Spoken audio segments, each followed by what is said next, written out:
The next topic we have is understanding what is a path difference between two monochromatic rays, okay, of light.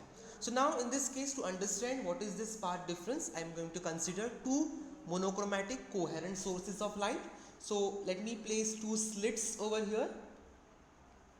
Slit number 1, slit number 2, let's call them as S1 and S2. So these are two monochromatic coherent sources of light which are going to emit the light having a wavelength of lambda. So there are going to be such cylindrical wavefront which are formed. Similarly, the cylindrical wavefront of the other source, they are going to interfere with each other. The waves are going to interfere with each other, and corresponding dark fringes and bright fringes will be obtained on the screen which is placed in front of this two slits.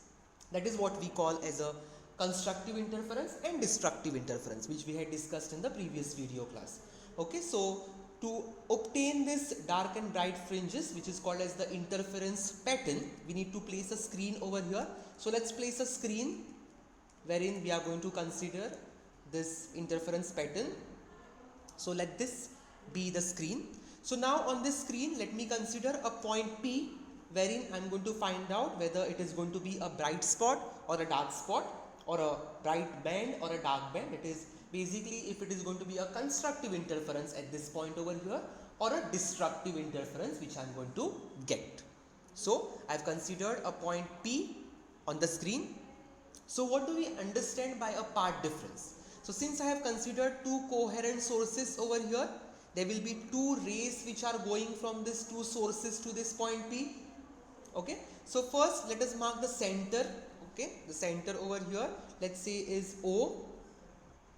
Let's say that the center is O. So let me mark a dotted line to the center.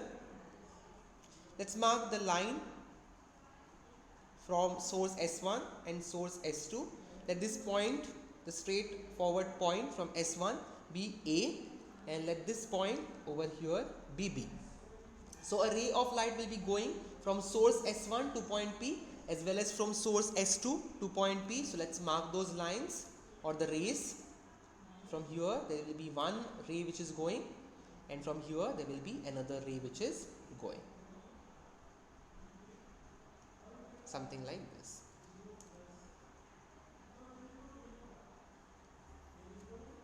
Okay.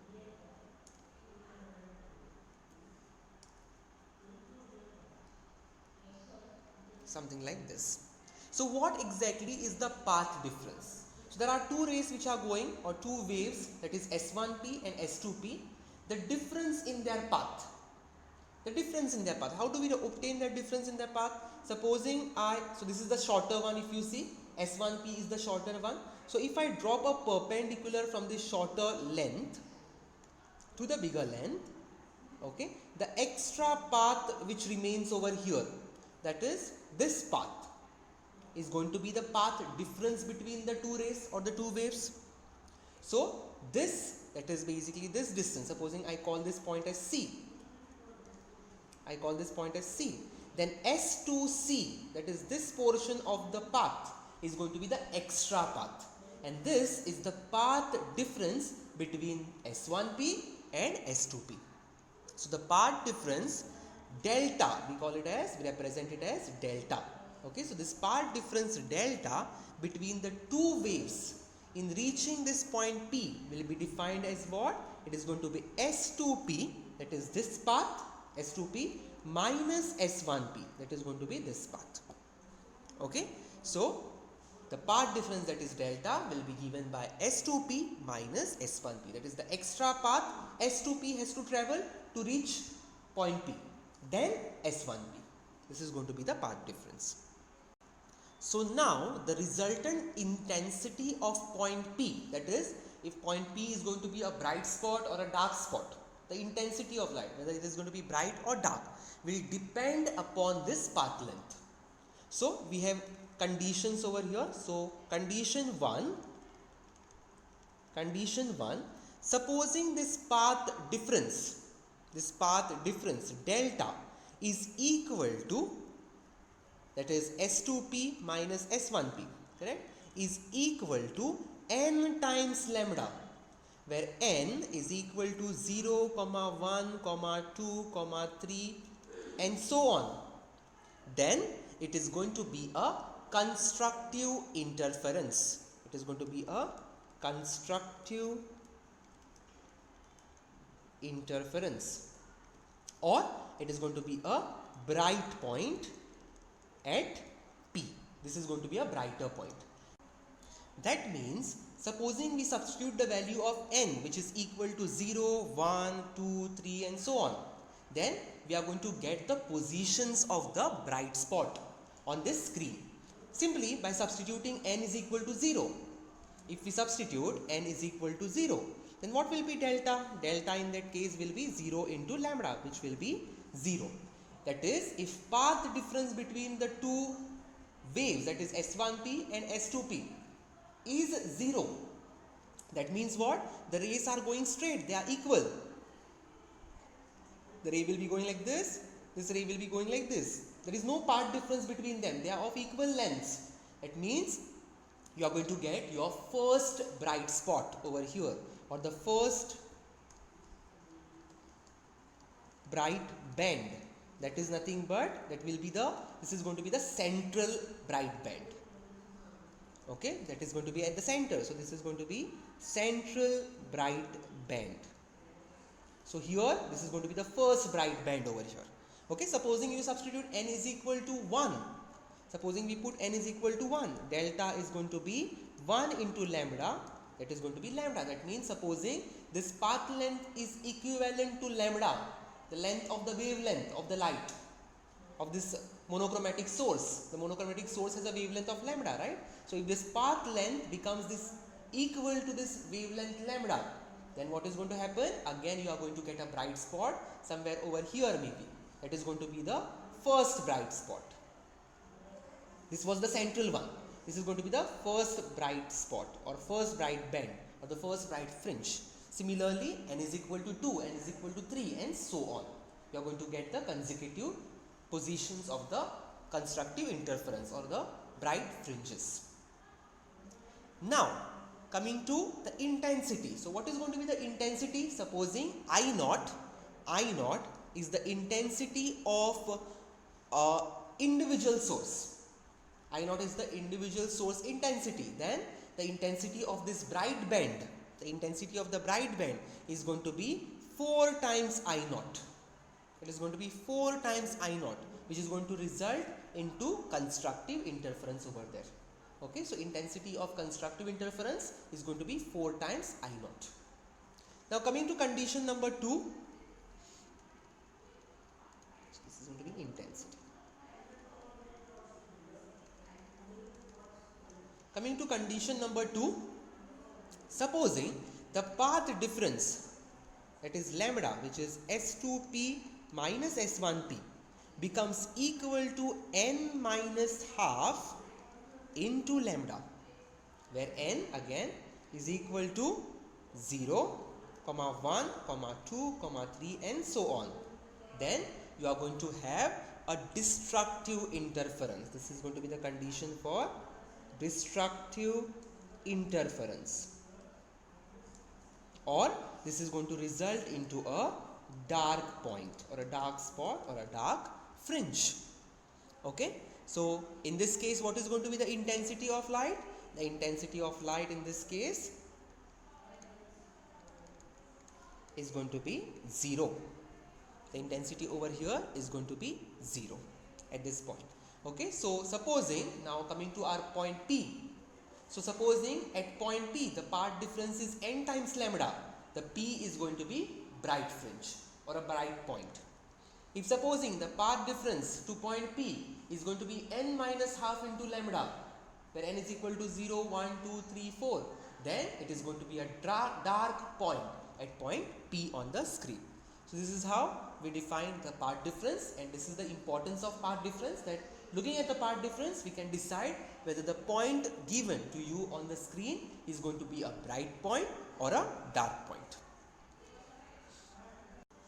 So if we consider the phase difference, that is phi, in the previous video I have explained what is the phase difference between the two waves. Okay, so in case we consider the phase difference, the intensity in terms of this phase difference is also known.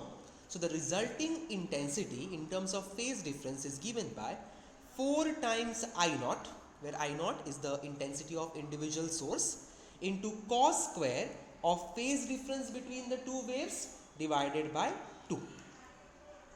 This is the expression for the resulting intensity at point P on the screen in terms of the phase difference, that is phi.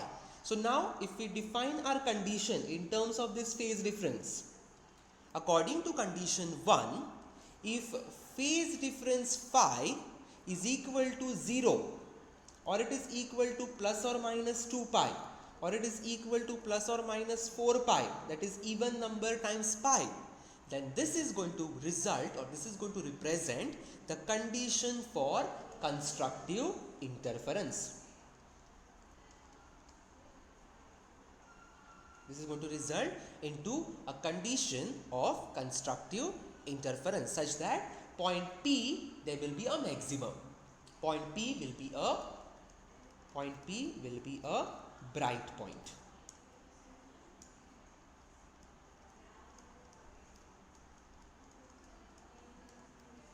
Point P is going to be a bright point in that case. So if we substitute phi is equal to 0 over here, what we are going to get? I is equal to 4 into I naught cos square of 0.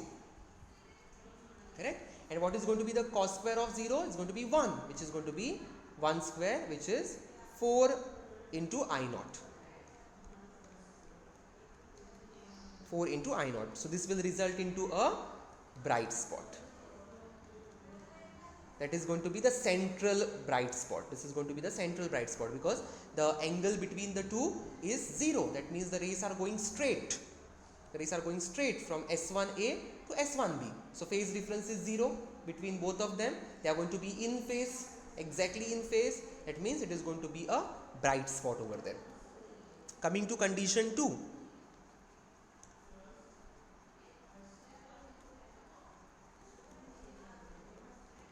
Okay, coming to condition 2, what are you going to get here? If phi is equal to plus or minus pi, or plus or minus 3 pi, odd numbers, plus or minus 5 pi, and so on. Here what is going to happen? We are going to have a destructive interference.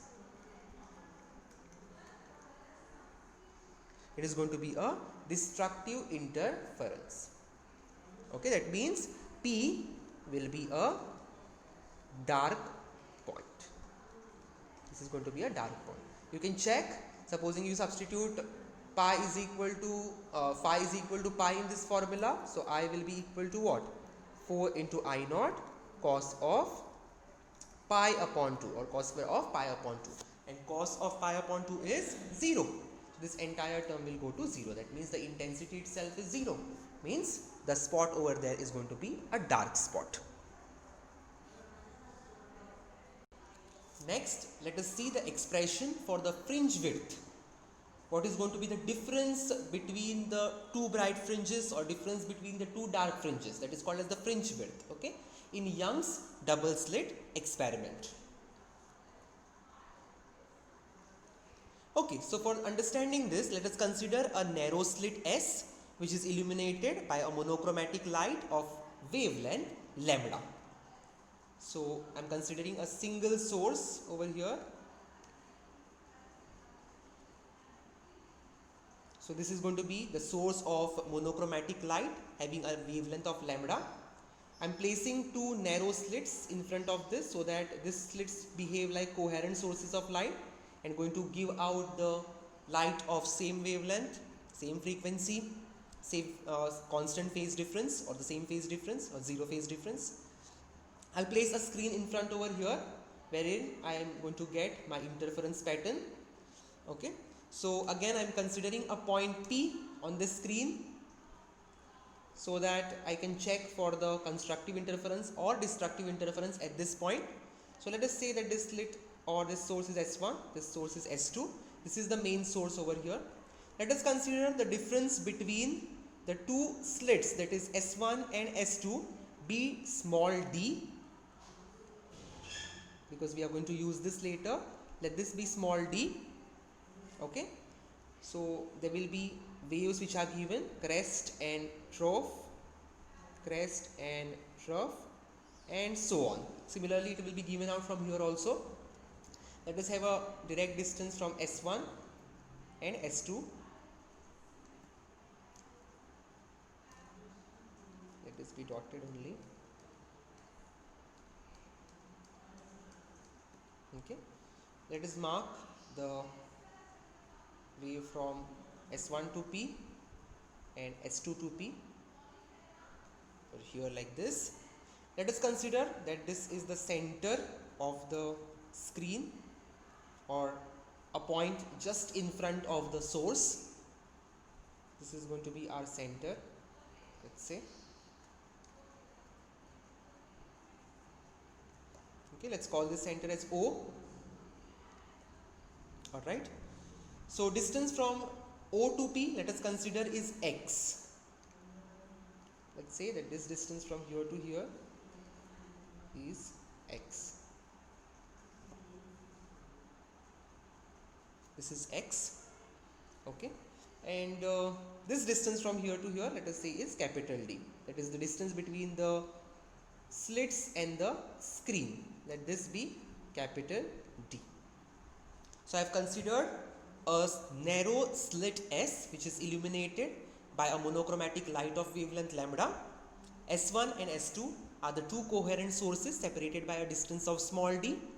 Interference fringe are obtained on the screen which is placed at a distance of capital D from the sources S1 and S2.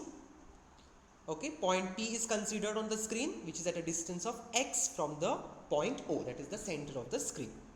So now I know that the path difference is given by, the path difference over here is given by S2P minus S1P, the difference in the path, correct? So what I will do is, I will consider these two triangles S2, let's say this is B, this is A. So I'll consider the two triangles S2BP and S1AP. Okay, and I'll try to find out this expression S2P minus S1P. Okay, so for finding this S2P minus S1P, first I will consider S2P the whole square minus S1P the whole square.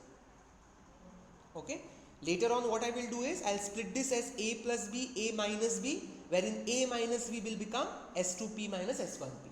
That will be my trick. Okay, so first I can find out S2P square using the triangle S2BP. Since this is a right angle triangle, I can use Pythagoras theorem to find out S2P square, that is the hypotenuse square, which will be equal to the sum of the squares of the other two sides. So S2B square plus PB square. This is the first part, that is S2P square, minus, we can write down S1P square by using this right angle triangle S1AP, that is S1P square will be S1A square by using Pythagoras plus AP square. This is going to be AP square. Close the bracket. Okay, so now let us put this in terms of capital D, X, small d, everything can be set. So this will be equal to S2B. If you see S2B, that is S2 to B is nothing but capital D square, because S2B is capital D, plus PB, if you see over here, will be X, that is PO, plus OB, and OB will be half of D. This distance from here to here is going to be half of D, from the center to the B. So it is PO plus OB, that is X plus D upon 2, because this is going to be D upon 2 from here to here. So let's put it. This is going to be X plus D upon 2 the whole square. Close the bracket, minus S1A is again D, so this is going to be D square, plus AP, that is from A to P, if you see, this is going to be again D upon 2.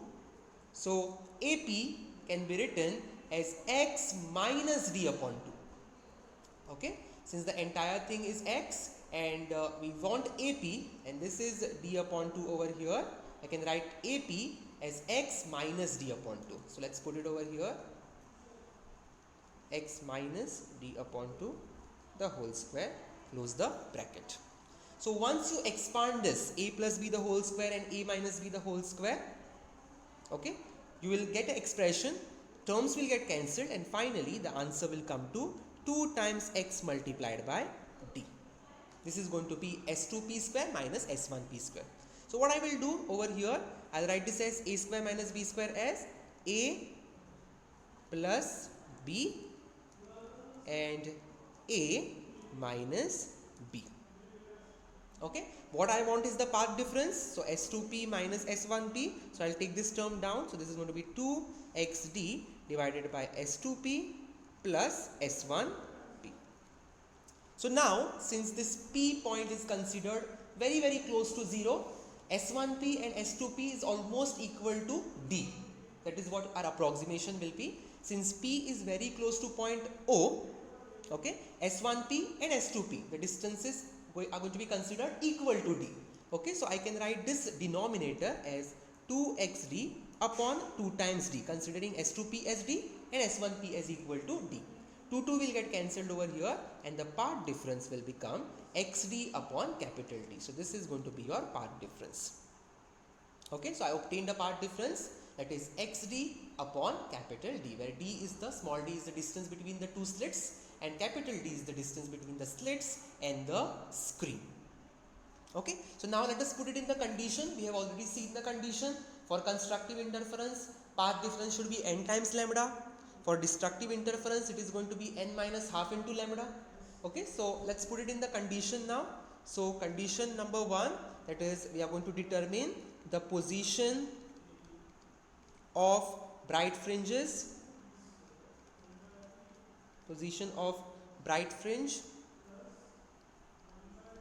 that is condition for constructive interference.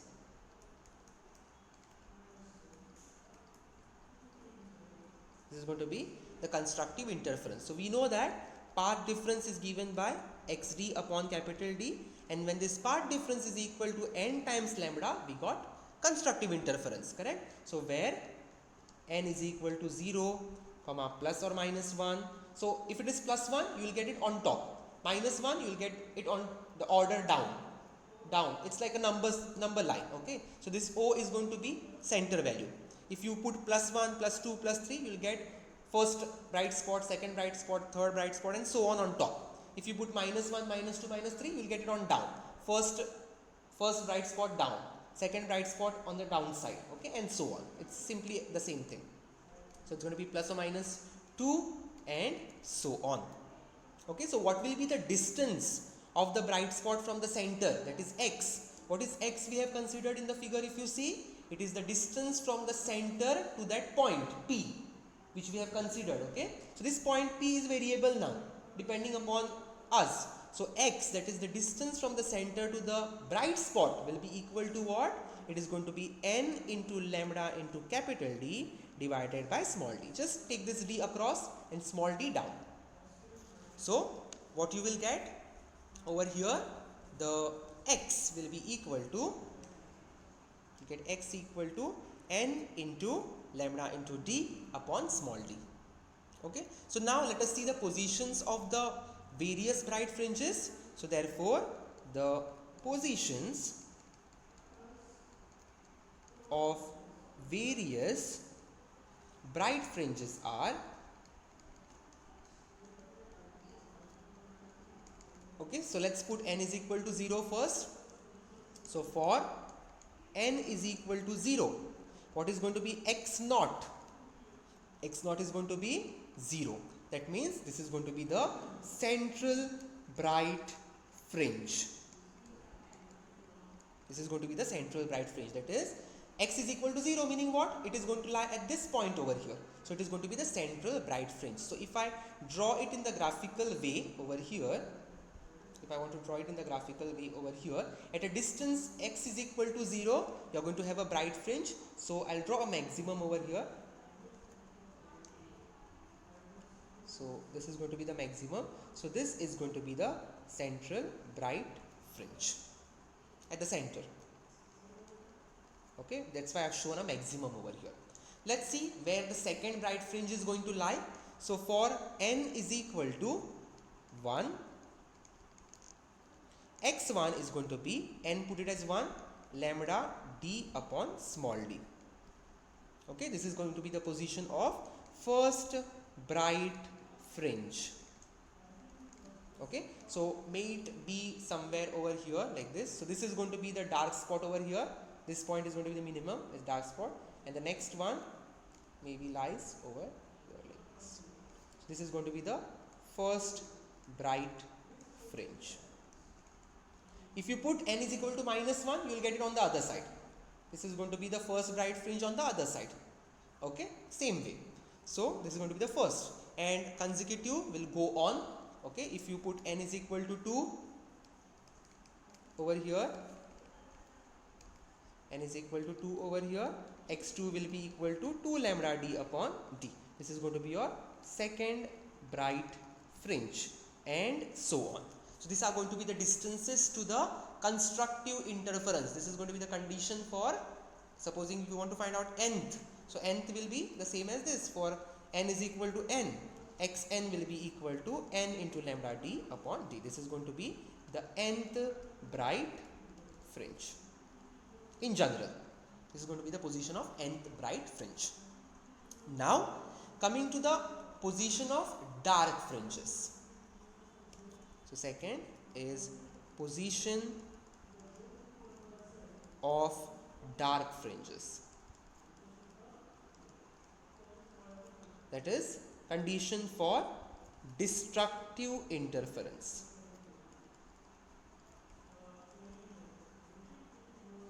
Condition for destructive interference. So what did we see? The path difference for destructive interference is n minus half into lambda. That can also be written as 2n minus 1 into lambda upon 2. Just take this 2 here, 2n minus 1, 2 this outside, denominator 2, we'll take it outside. So it can be written like this also. So some of the reference books give it like this. And the path difference is given as xd upon d, where n is going to be equal to plus or minus 1, plus or minus 2, and so on. Here we are not going to consider 0, because 0 is already taken by the bright spot. Okay, so what will be x from here? Position or the distance from the center to the dark fringes will be given by what? It will be 2n minus 1. Just cross this, okay, here.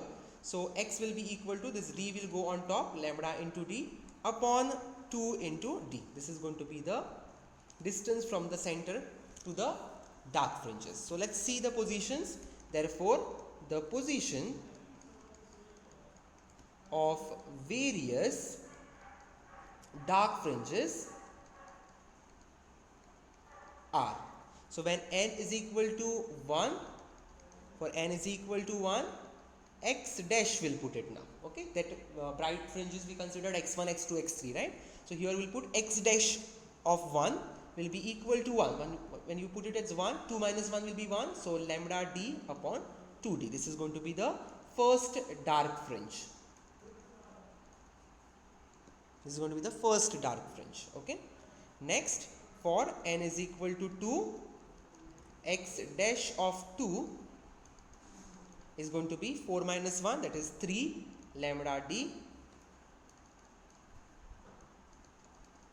upon 2d.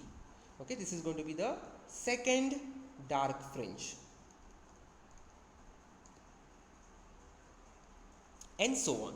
So for n is equal to n, x dash of n will be equal to 2n minus 1. This will remain as it is, lambda d upon 2d. This is going to be the nth dark fringe. So same pattern you are going to get over here. Okay, so this pattern is going to continue something like this on both the sides. something like this. So this is going to be dark, bright, dark, bright. Similarly on the other side, dark, bright, dark, bright, dark, bright, and so on. So this fringes pattern is going to continue the same way, and these are going to be your conditions. This is position of bright fringe, that is condition for constructive interference, and this is going to be the position for dark fringe, it is condition for destructive interference. So the next topic we have is fringe width. What is fringe width? The separation between two successive bright fringes or dark fringes will be called as the fringe width. That is the size of the fringe which is produced. Okay. So if we consider two successive bright or two successive dark, let's say this is one dark, this is one dark. So difference over here is going to be the fringe width of the bright. Supposing I consider bright and bright, this is going to give me the fringe width of the dark.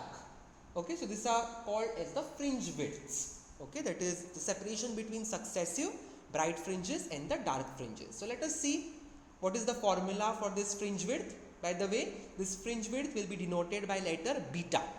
Okay, it is given by the letter beta. So fringe width, which is beta.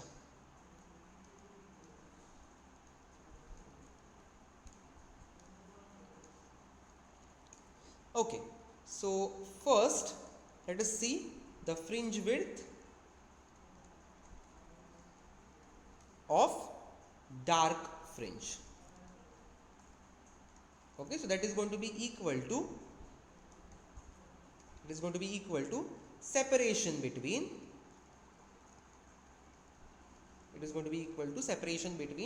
two consecutive bright fringes. Okay. So this is going to be equal to xn minus 1, that is the difference between the nth bright fringe and n minus 1 bright fringe. So if I want to show you using the figure, if you want to find out the fringe width of a dark fringe, that is going to be, supposing let's consider that I want to find out this dark fringe width. This is my beta now. Okay, so sorry, this is going to be the bright fringe. Supposing I want to find out the width of the dark fringe, so what I have to do is I have to consider the distance between the two consecutive bright fringes, because this is going to be the distance from here to here is going to be beta, that is the distance of the dark fringe. From nth, this is going to be nth bright fringe, and this is going to be n minus 1th bright fringe. So if you consider the distance from the center to nth bright fringe, that is going to be xn, and if you consider the distance from the center to n minus 1th bright fringe, that is xn minus 1, and take the difference between the two, that is xn minus 1, what you are going to get is this from here to here, which is same as the fringe width of the dark band. That is, I have taken the nth bright fringe and n minus 1 bright fringe, distance from the center to this fringes, and then take the difference of the two. I am going to get the beta, that is fringe width of the dark band. Okay, so this logic I am going to apply over here.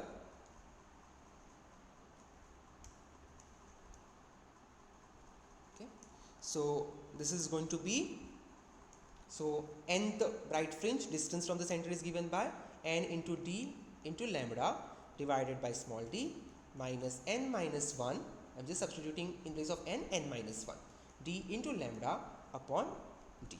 Okay, so once you solve this, you will get beta is equal to d into lambda upon d. So this is going to be the formula for the dark fringe. Okay, the same is going to be for the bright fringe.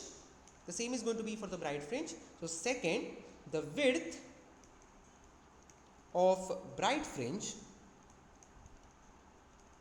again, which is going to be beta. Since they are coherent sources, obviously the fringe width is going to be same. This will be equal to separation between two consecutive dark fringes. Okay, that is going to be x dash n minus x dash n minus 1, because we have taken the distance from the center to the nth dark fringe as x dash n, and to the n minus 1, the previous one, will be x minus 1 dash. Okay, so substituting, this is going to be 2n minus 1 into lambda d upon 2d minus 2 times, in place of n I'll put now n minus 1 minus 1 into d into lambda upon 2d. So from here you will again see that beta will come out to be d into lambda upon small d. This is going to be the fringe width in both the cases. Next are the conditions for sustained interference pattern. So in order to observe an interference pattern, it is necessary that the positions of maxima and minima do not keep on changing with time. Otherwise what will happen? The maxima and minima of the intensity will mix up and will produce uniform illumination. You know, it will be same color light which is seen on the screen. That shouldn't be happening. Okay, so what is sustained interference? The interference pattern in which the positions of maxima and minima of the intensity on the observation screen do not change with time. It should be a fixed pattern. It should be a permanent pattern. Then it is called as a sustained or permanent interference pattern. So now what are the different conditions? So the different conditions which are necessary for obtaining the sustained and an observable interference pattern of light are going to be, number one, very important, the source should be continuously emitting the waves of same frequency and wavelength. This is point number one. The two coherent sources should be continuously emitting the waves having same frequency, same wavelength. The second point is that the two sources of light should be coherent sources. That is, they should vibrate either in the same phase or with constant phase difference between them, having same frequency. The third point is that for getting a better contrast, the difference between maxima and minima of intensity, the amplitudes of these two waves which are interfering should be equal. If the amplitudes are equal, you will get distinguished fringes, bright and dark. Okay. The next point, the two sources should be narrow. Otherwise, what will happen? The interference will occur between waves of different parts of the same source, and contrast will be poor. You will not be able to differentiate between the bright and dark fringes. It will not be a clear interference. The next point is that the sources should be monochromatic. Otherwise, what will happen? The fringes of different colors will overlap just to give a few observable fringes. There will be different wavelengths mixed there, correct? No? So you will not get a proper interference pattern. And the last one is to have a sufficient fringe width. The distance between the two coherent sources should be small, and the distance between the two sources and the screen should be large. That is, small d should be lesser, that is the difference between the slits should be lesser, and the distance from the slits to the screen should be greater, that is capital D should be higher. So these are the conditions for sustained interference pattern. The next topic we have is comparison of intensities at maxima and minima. So we'll consider A1 and A2 to be amplitudes of the light waves from the two different sources. So A1 and A2 are the amplitudes, and let's consider I1 and I2 as the intensities of light waves from the two different sources. So the intensity of the source is proportional to amplitude square. So I1 will be proportional to A1 square, the same wave's amplitude square, okay, and I2 will be proportional to A2 square. Okay, so therefore if we want to write down the ratio over here, that is I1 upon I2, that will be equal to A1 square upon A2 square, or we can also say that A1 upon A2 will be equal to root of I1 upon I2. This can also be said over here. So now what is going to be the amplitude at the maximum in interference pattern? So amplitude where there is a bright spot, okay, so amplitude at a maximum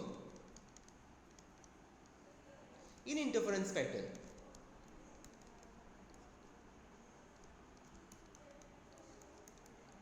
The interference pattern will be equal to, it is going to be A1 plus A2. The two amplitudes are going to get added up, where it is a constructive interference or a maximum spot. And amplitude at the minimum, so amplitude at a minimum in interference pattern will be what? The amplitude, the bigger amplitude minus the smaller amplitude. So A1 minus A2. Therefore, what is going to be the ratio of intensities at maxima and minima? The ratio of intensities at maxima and minima is, so basically we want to find out I max upon I minimum. Okay, so that is going to be equal to what? According to the same ratio, intensity is directly proportional to amplitude. So at maximum, what is the amplitude? A1 plus A2 square. Amplitude at maximum square divided by intensity at minimum will be proportional to amplitude at minimum square, that is A1 minus A2 square. This is what we get. So now, supposing from here I pull out A2 common, what will I get? I'll get A1 upon A2 plus 1. A2 I pulled out common, so I had to put it in the denominator here. The whole square divided by A1 upon A2 minus 1, the whole square. Okay, so if we write A1 upon A2 as R, okay, this ratio is taken as R, then what will be I max upon I mean? So in that case, I max, that is maximum intensity, upon minimum intensity will be equal to R plus 1 square upon R minus 1 square. This is what we get, where R will be what? Where R will be equal to A1 upon A2, and we know A1 upon A2 is nothing but root of I1 upon I2. So that will be equal to, in terms of intensity, the ratio is going to be I1 upon I2. So this is going to be the amplitude ratio of the two waves.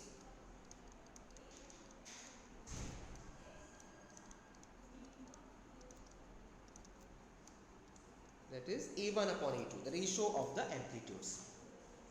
Now, the intensity of the light through the slit is also proportional to its width. So we can write that ratio also. So if omega or W1, let's say width W, and W2